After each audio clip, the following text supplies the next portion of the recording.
Hi, my name is Destiny of Curls, Coils, and Things, and today I wanted to break down why I choose the products that I do for wash day and my styling method of choice, wash and go styling. So let's go ahead and get into this video. This video is inspired by Adorned by Nicole. I'll link her channel below. She had a really great insights into why she chooses the products that she chooses, and I kind of wanted to add on to that conversation.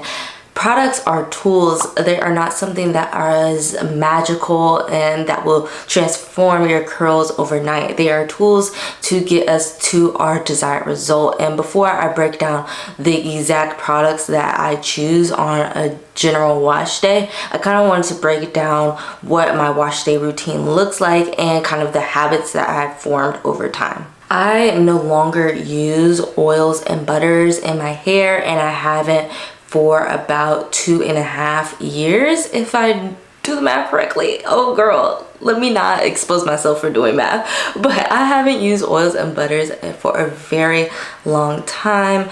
I did a 2-year update about the way that my hair has transformed over that time period, and I'll link that in the description below if you're interested in seeing some before and after pictures and all the things. But yes, I have not used raw oils and butters in my hair for the past like 2.5 years, and I typically don't use products that are high in oils and butters, typically the first 5 to 7 ingredients. And I got that little insight and trick from I Am Black Girl Curls.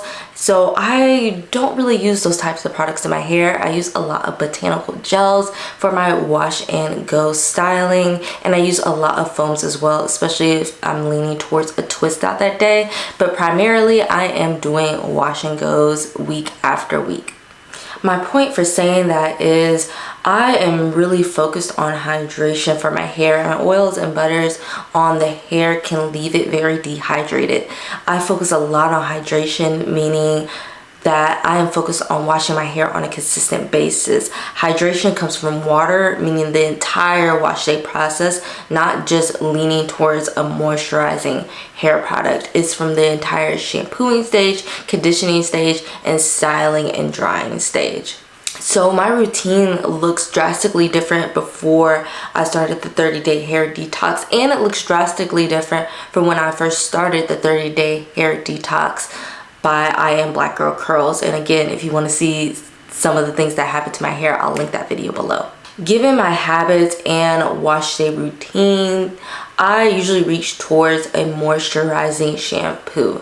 I'm not using heavier products on the regular. I'm going to reach towards a moisturizing shampoo. If I am using heavier products, or I've just been experimenting for a little bit, I may reach towards a more all-purpose shampoo just to make sure that my hair is getting properly cleansed. If I was someone that was first starting out on the 30-day hair detox, I may be reaching for an all-purpose shampoo a bit more often than someone that has been in the game for longer. So for example, if I'm using a product that is known to leave like residue on the hair, like a Mousse Def foam, or if I'm just been experimenting, y'all know I've been doing this affordable styler series, and sometimes it just doesn't pan out and I need to start on a clean base, I'm gonna reach towards an all-purpose shampoo, most likely my AG one, just because I have so much of it left and I need to use it. I want to experiment with a few more all-purpose shampoos, but right now that is my go-to. If my hair is not doing what I normally know it can do, if it's just not performing well, whether that's shampooing, conditioning, or styling, that is kind of a key indicator that it's time to clarify. I try my best to keep track of that, but most likely I'm just going off of the feeling of my hair or looking at it in the mirror and noticing that it's not being defined as it usually is. It's looking a little dull, or I'm going off of the feeling of my scalp alone. It's time to clarify. And lately I've been loving the Undo Goo by Malibu C. I love that shampoo. It's a strong one, okay, so be very careful with it, but I really do enjoy it. A cheaper alternative that I've seen stylists use is the Come Clean by Kinky Curly. It's a great shampoo. It's a bit more accessible as well, so I also like that one. It's just not as strong as the Malibu C, and once you understand how to use Malibu C, you kind of don't go back. But the Kinky Curly Come Clean is a great alternative that is fragrance free, I believe. To kind of help determine what you and your hair needs, it might be a great idea to partner with a tight curl specialist near you so they can kind of give you that hands-on education about what you should be looking for in your hair and how it should feel when you are properly washing it correctly. I know I picked the correct shampoo and I'm using the correct shampoo properly when it kind of suds up and the bubbles are a tad bit clear. It's not really a sudsy, more opaque bubbles in my hair. I know I'm shampooing well when after I go in with my second shampoo, it froths up, it suds up a lot more than my first shampoo. If it's not sudsing up as much, then I know I need to go in with a different shampoo. I know I need to go in with an additional shampoo. Maybe I just need to use my hydrating shampoo another time. So that's how I kind of know that I'm doing a good job of shampooing, and that's kind of a key indicator that, hey, I may need to be using an all-purpose shampoo a little bit more because my shampoo is not sudsing up as much as it should with the same amount of product that I used in my first shampoo. It's just not doing, all the bubbles are everywhere. Like, it's a mess if you're using the right shampoo and you got that second shampoo and it's sudsing up and your hair feels clean. Like, it's a huge mess in the shower. My go-to moisturizing shampoo right now is the Inner Sense Hydrating Hair Bath. I really love it. It's extremely concentrated, so you don't need a lot of product. It is on the expensive side, but it lasts a really long time, especially because you really only need like a small amount of product. I promise you, you just need a small amount of product and that shampoo will last you months. I know I have thoroughly conditioned my hair when it froths up a little bit like coffee foam, and you can feel the cuticle laying flat. There's a nice smoothness to your hair when touching it. And I also love to say that it has a very distinct sound. You can hear the conditioner in your hair just like you can hear a gel in your hair when you properly applied it, right? So you can hear it, and I love describing it in all these different senses because that's what you have to do in the shower. You have to listen to all your senses, right? Especially if you don't have a mirror in the shower like myself and you're trying to detangle the back of your head. How do you know it's properly detangled? You feel it.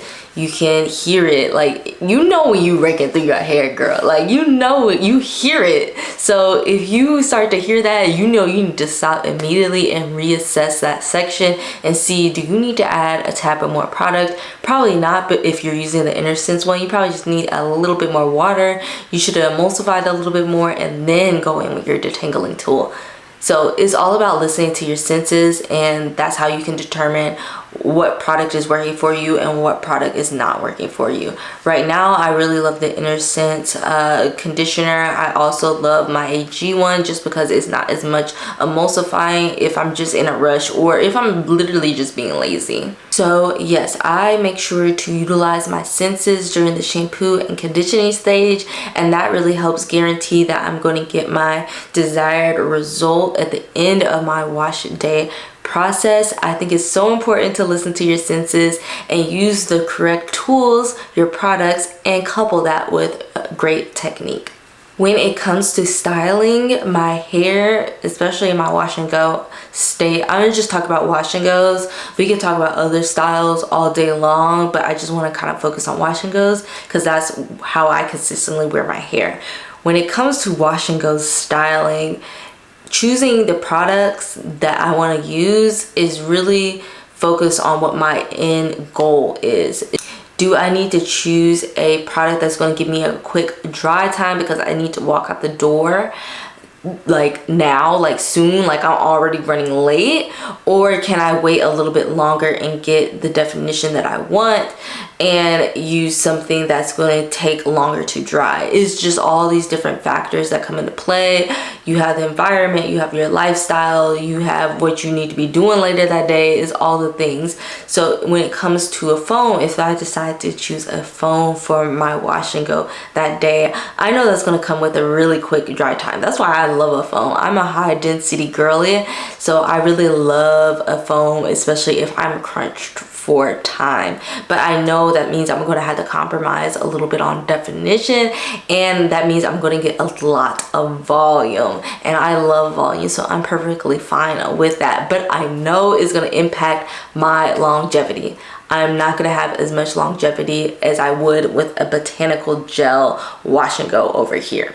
If I choose something that is a botanical wash and go, I know it's going to take me a bit longer to style my hair. Not that much longer, but it is going to take a tad bit longer just to get through my hair, because I'm most likely layering products. And I am going to get the definition that I may be looking for in that particular wash and go. It is going to take a bit longer for it to fully flesh out and get that volume that I may want. On day one, it's going to take about a day 3 to get what I want, but it is what it is. I'm going to get a ton of longevity from this type of wash and go. And that is probably what I'm looking for when I reach towards my gels. I am using probably a tad bit more product in general than a foam wash and go, because my foam wash and goes are usually a one product styler, and I'm out the door. I'm probably using a bit more product over here, and that's what contributes to the dry time as well, and it's a bit messier of a cleanup, especially if I'm filming it for you all. But that's what I may be looking for in a botanical gel wash and go. I'm looking for the definition, I'm looking for the longevity. So again, over here, I'm looking for definition, I'm looking for longevity. Over here, I'm looking for quick dry time, I'm looking for volume, I'm looking for vroom, vroom, vroom, you know? I'm looking for the big hair over here. So those are the products that help me get to my desired result, right? So that is how I determine what products to use for my wash and go. For my botanical gel wash and goes, y'all know what I be using at this point. Y'all know what I be using. If you want a more in-depth wash and go styling technique breakdown, I'll have that video linked for you below. I've been using a lot more foam.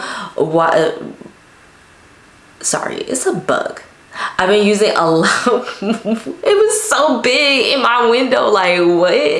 Anyway, I've been using a lot more foams lately for my wash and goes, and you can see that in my affordable styler series. Again, longevity, boo over here, but you can get some really nice curls with a foam as well. You just have to know that you're not going to get the longevity. I hope this video gave you a little bit of insight about how I choose the products that I choose and why I choose the products that I choose, and how those products are tools to get to my desired result. I hope you all enjoyed this video, so go ahead and make sure that you like and comment with any questions that you have. I'll make sure to get back to you soon, and I'll see y'all in the next one. Bye y'all.